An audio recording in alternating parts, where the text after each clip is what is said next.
Hey everybody, and welcome to another Cricut Craft tutorial. You'll have to forgive me, I have a cold, so if I'm a little out of breath, it's welcome to that season. So we're just going to try to power through and do the best we can, so my voice probably sounds a little weird, I'm a little out of breath.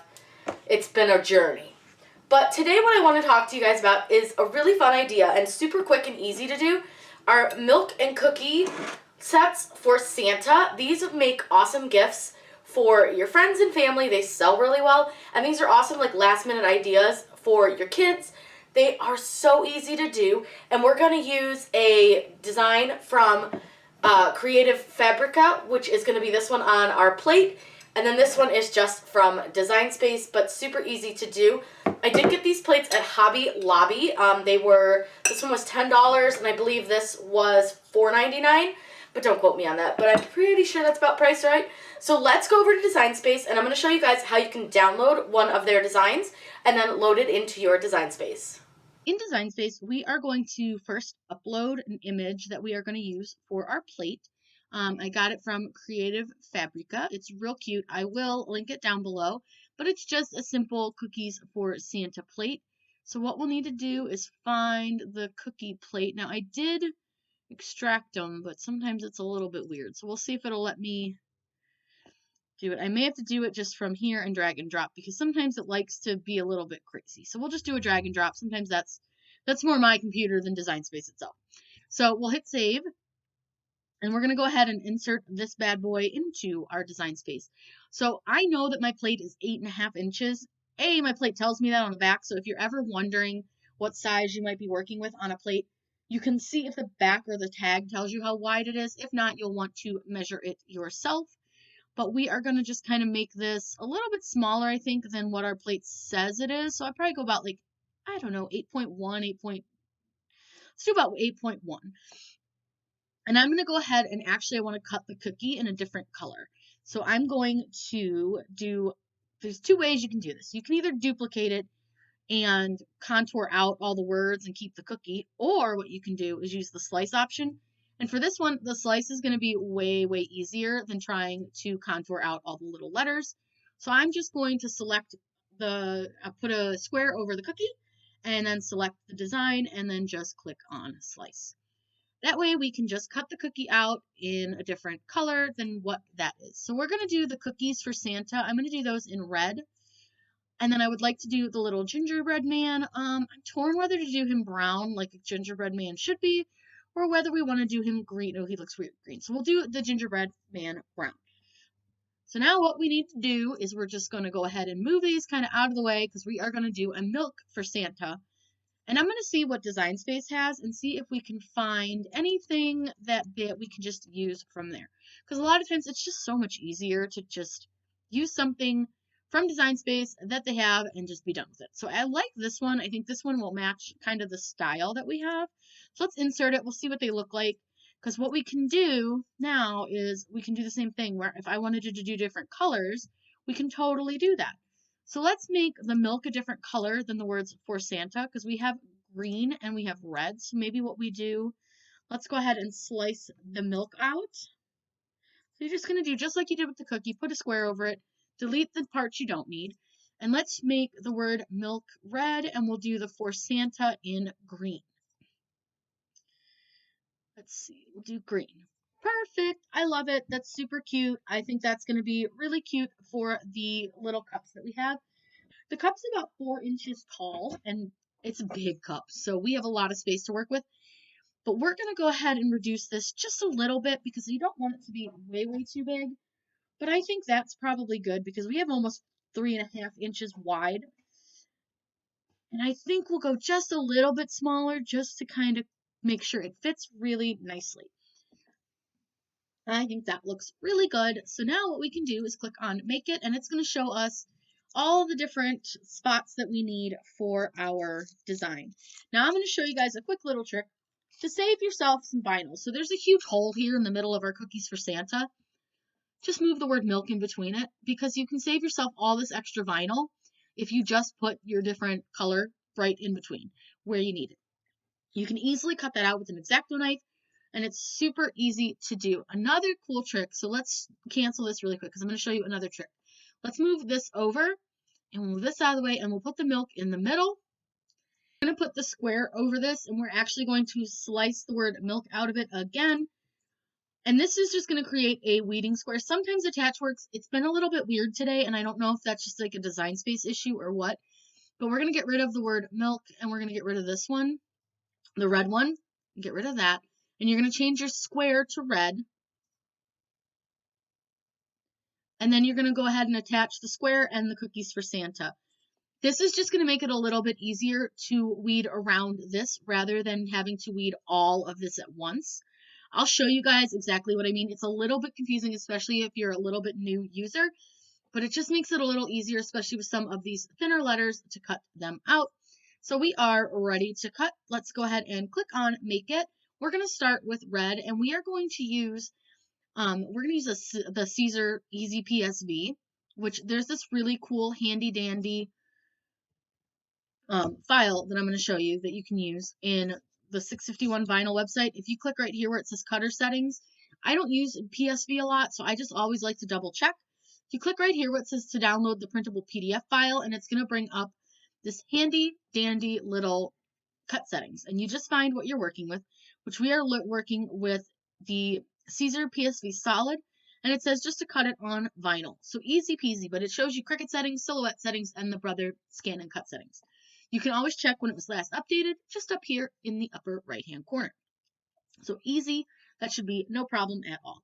Let's hit continue, and we're going to select vinyl. I'm going to get these cut out. You guys don't need to watch that, and we will go ahead and weed them and then apply them.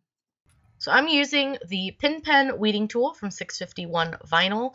Absolutely love this pen. It makes life so much easier, especially for the little small pieces. But we're going to get to weed the big red part. And remember I told you about that box? There that was. Super easy. And one of the little tricks I use, especially if I'm doing kind of skinny letters, is I will trim so that I'm only doing like the tops off the letters and not the bottom part. For me, it just makes it a little bit easier and not quite as nerve-wracking because I'm not having to pull the entire letter, and I feel like sometimes it makes it hold better to the design, like to the back.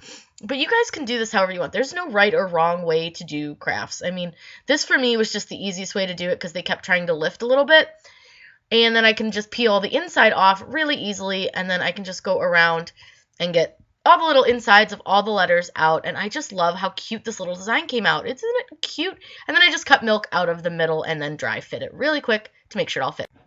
I get a lot of questions on how I do my transfer tape, so all I've done is cut a little sliver of medium tack transfer tape from 651 vinyl, and I lay my vinyl face down onto my transfer tape, and then I'm just going to trim off the excess because that was just like a leftover piece from something else. I always use a squeegee. I don't recommend the hard one from CRICUT because it can actually like damage your transfer tape and your vinyl. So I'm going to have to definitely recommend the softer one, which is super easy to use and they're really inexpensive.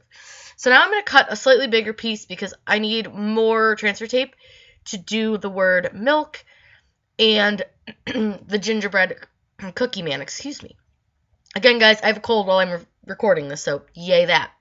So we're just going to stick our milk down. And again, I tend to do mine face down. I don't know why. It just, for me, it's a little bit easier. I find that I get far less bubbles when I do it that way.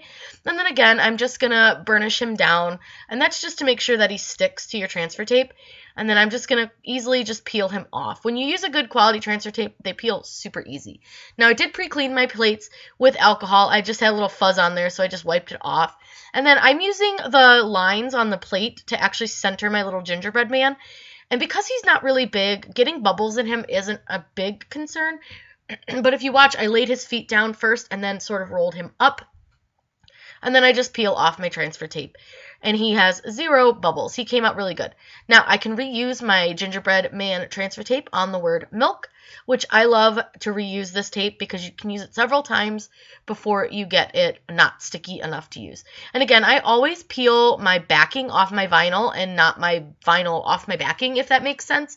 I say that a lot, but a lot of people just kind of miss that. So again, I'm going to use the lines of the plaid pattern to line up my word milk, and I just noticed that like it's not sitting quite right, so I'm just going to grab my transfer tape and use it to hold my handle so that it'll hold it nice and steady, and so I can get it a little more centered and straight onto my cup.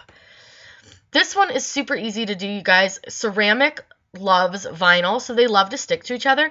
So it's pretty simple to do, and you just need to press it down. And as you notice, I go really slow and I start on one end and press my way over to the other. Because it's a curved surface, I just want to make sure that I press it down and we don't get any kind of bubbles or anything like that. But you can see it stuck super easy, and then my transfer tape tried to roll away. It's fine. I just put it back. But I would recommend using something to hold anything round really steady. That way you're not fighting with it as it's trying to roll away. Also, let me know how you like this new camera angle. We built a rig to see if we could get some good overhead shots. I don't know, if you guys like it, so let me know. I find it kind of a pain. I might have to get a second camera because it's really annoying having to move my camera. Now, I did the same thing with the word for Santa. I just used the grid to kind of line it up and make sure that it was centered and it was straight. Now, this one, again, I just simply pressed it down with my fingers and then just peeled it right off, and it sticks really, really well, and you can see how cute that is. It looks so good against that gray buffalo check, and that thing is huge. That mug is giant. So with my cookies for Santa, I didn't want to do it in one big round piece because I thought I would end up with bubbles, and so I cut it into halves. I didn't space this really well, and you'll see that at the end. That was totally my fault. Again, I was super sick when I recorded this, so I'm going to blame it on that. But all I'm going to do is, again, lay my Caesar PSV right down here onto my transfer tape, and then I'm just going to trim my transfer tape off. The other thing I always recommend is when you're doing any kind of like curved thing or round thing, when it's got any kind of an indent on it, you want to trim your transfer tape as close to your design as possible. So you'll see that I do that with this design.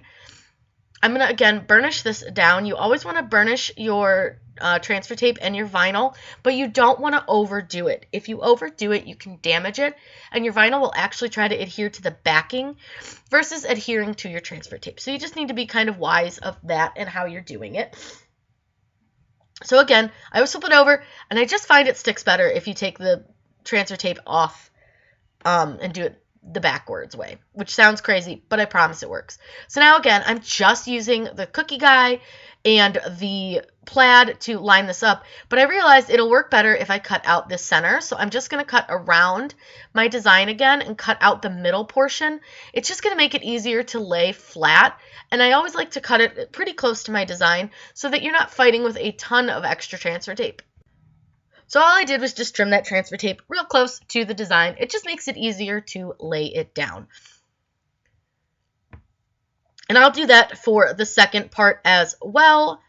But what it does is it leaves you with less to lay on the plate. So your little part that you're actually laying with the vinyl on it can lay a little bit flatter, and you're not fighting with it to try to lay it on this big curve. So again, just kind of centering it with our little cookie guy, and with the edge of the plate and with the plaid. That plaid really did help get this nice and even. But again, you'll see when I do the bottom, it's not great, and I'm kind of sad about it. I could peel it off, but at the same time, it's fine. So I'm just going to press it down with my fingers because I didn't want to try to burnish it too much with the squeegee because it's hard to get around that corner. But I did take that and just gently do it around the edge, and then you just gently peel off your transfer tape. Because I cut so close to the edge of the vinyl, I didn't have a ton of transfer tape to grab. Now, for some reason, this one didn't want to stick quite as well. It was really cold. That plate, for some reason, was just really chilly. So I think that was maybe part of it.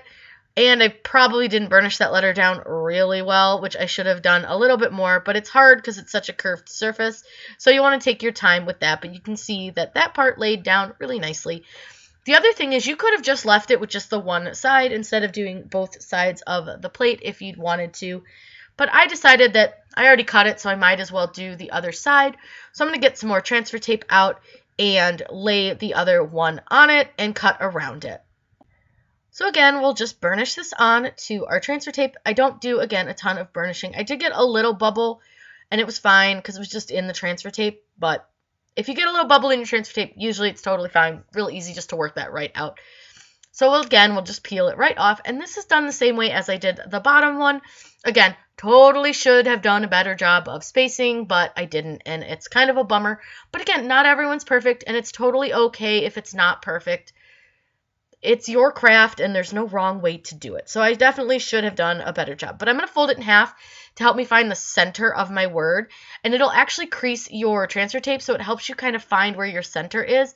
And I was trying to use that to center it, and I should have just used the letters to center it, because that's where it didn't quite get even. You'll notice that the Santa word on the bottom is further away from cookies, and my cookies actually touches my word Santa. So it's fine.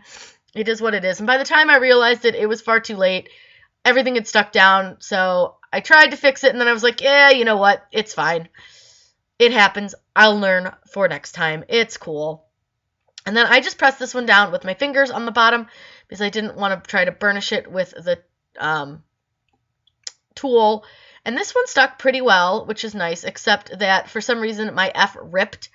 So it's fine because you can't even tell that it ripped once I set it back down. And it happens. Again, no one is perfect. I like to leave my mistakes in these for you guys because it happens. I mean, let's be honest. No one is perfect.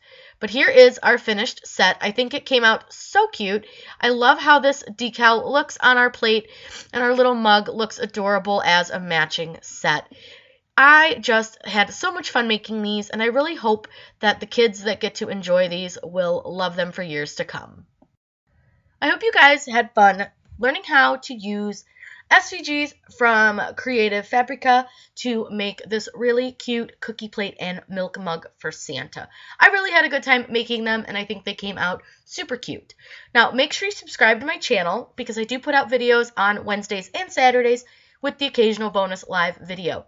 I did find out recently, though, that people don't realize that it's free to subscribe, and it's completely 100% free. So please subscribe because you will then be a part of this awesome family that we have created here on YouTube. Make sure you join my Facebook group linked below. We have a lot of fun over in that group, and I love seeing your art projects. Hit the bell icon because that will alert you when I post a new video or when I go live. Have a great day, happy holidays, and happy crafting.